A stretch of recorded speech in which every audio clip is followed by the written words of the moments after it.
La deuxième édition du Salon des 24 heures de l'International s'est déroulée les 20 et 21 novembre 2019 au sein du magnifique palais de la Porte Dorée qui abrite le musée de l'histoire de l'immigration.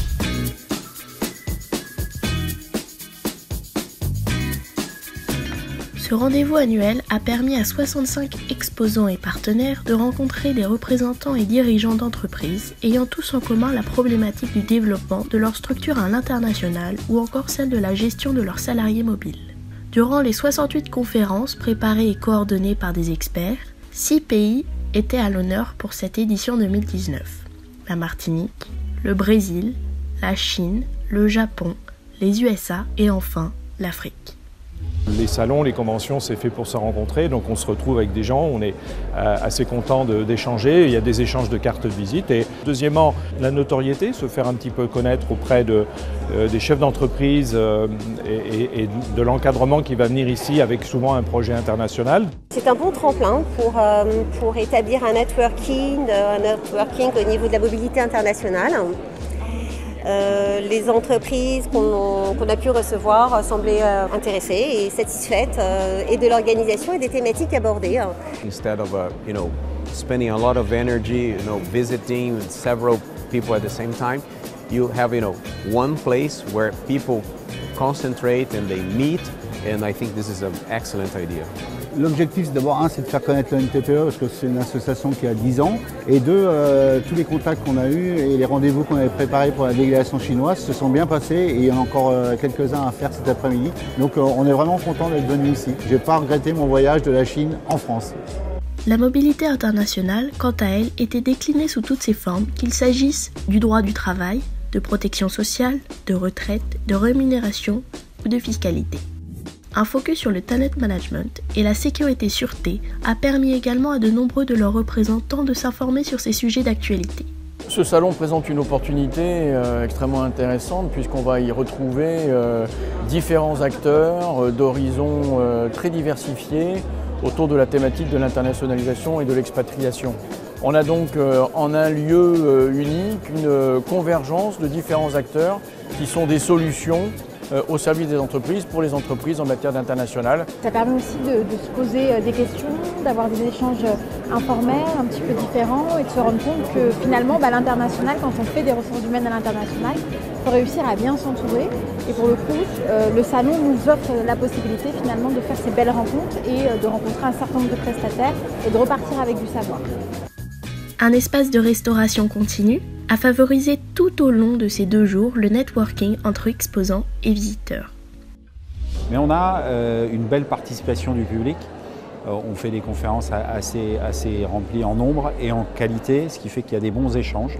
Je peux vous dire que nous sommes ravis parce que nous avons rencontré des professionnels expérimentés et surtout bien ciblés. On participe à ces salons depuis déjà 2 ans. Donc on est ravis de pouvoir avoir un stand qui donne une certaine visibilité à April. Je pense que c'est un salon qui est quand même un salon qualitatif. Par rapport à la qualité des ateliers, on a vu pas mal de monde passer. Plusieurs temps forts ont rythmé cette manifestation. La remise du trophée de la performance. Je vous remets ce trophée, c'est pas pour moi, malheureusement. Pas pour vous, que vous allez pouvoir remettre aux gagnants de cette année. Alors, on a pris, comme vous avez un débat sur les talents, on a pris un jeune homme qui a énormément de talent, puisqu'il est présent en quelques années dans 40 pays, à force de conviction, de travail, de sérieux, et d'opportunités, de rencontres. Et on a décidé, en tout cas tout le comité du salon, de remettre ce trophée à quelqu'un qui peut passer le témoin, qui peut vous expliquer un petit peu sa réussite. Donc voilà, il s'appelle Jacques Colibert, il est président de FICADEX, il est au premier rang.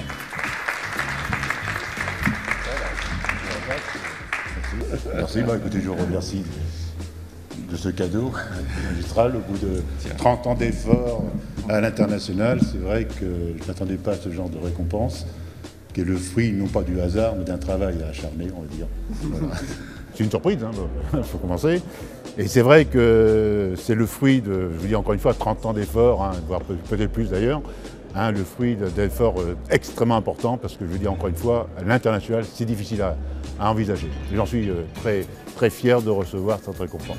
La plénière du premier jour baptisée « Quand l'internationalisation des entreprises passe par les dynamiques de talent ». Laurence Monet-Vernier, vous êtes de chez Deloitte. Vous avez sorti une étude au mois de juin qui s'appelle Millennium Survey 2019, qui va nous en dire donc un petit peu plus sur les talents, qu'ils soient français ou étrangers. Cette étude nous donne beaucoup d'indications sur ce qui les attire, voilà, et du coup aussi ce qui les retient dans les organisations. La plénière Startup Internationalisez-vous du deuxième jour a favorisé la venue d'une centaine de dirigeants de start-up. Merci d'être là pour cette heure de débat, de discussion autour de l'internationalisation des startups. Alors comment est-ce qu'on passe du projet de créer sa start-up à sa concrétisation? Je viens juste de participer à une conférence très intéressante avec 3 autres startups où on a parlé justement de la difficulté de lancer des startups en France et surtout de les internationaliser. Vraiment un sujet et un débat très intéressant. Et là maintenant, je fais le tour du salon et je découvre plein d'entreprises vraiment qui sont là pour les gens qui veulent aller vers l'international. Le cocktail au soir du premier jour a permis aux exposants d'échanger et de nouer des partenariats. C'est toujours un plaisir d'être dans ces locaux magnifiques. Et puis la nouvelle disposition avec l'espace détente au milieu rend ce salon encore plus convivial que les années précédentes. Le lancement de Martinique21.tv, un nouveau média entièrement consacré au développement économique et culturel de ce petit bout d'Europe, stratégiquement placé au cœur de la Caraïbe. Si on veut investir en Martinique, nous avons un patrimoine, nous avons des monuments historiques, nous disposons, si vous le voulez, dans le lac des Petites Antilles, nous sommes le berceau de la biodiversité.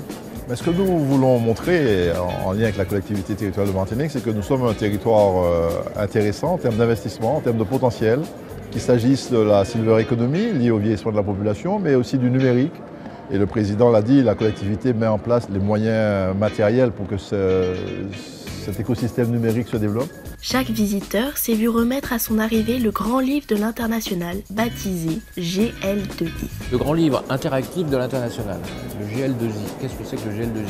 Eh bien, on a voulu que les gens recommencent à lire. Mais s'ils n'ont pas envie de lire, eh bien, ils vont pouvoir voir des vidéos.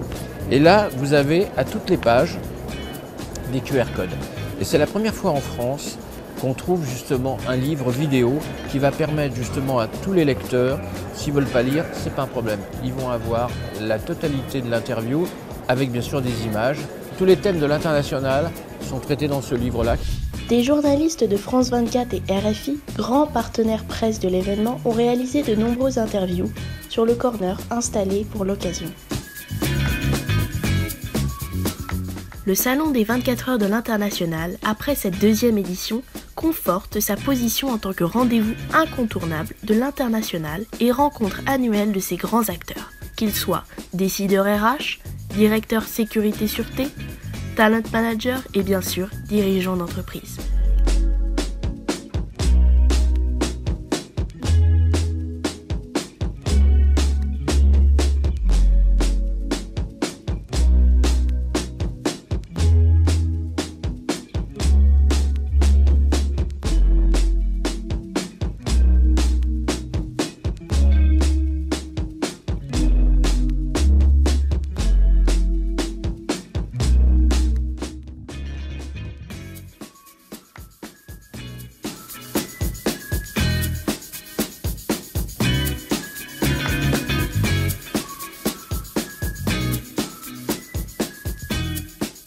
Alors, rendez-vous les 18 et 19 novembre 2020.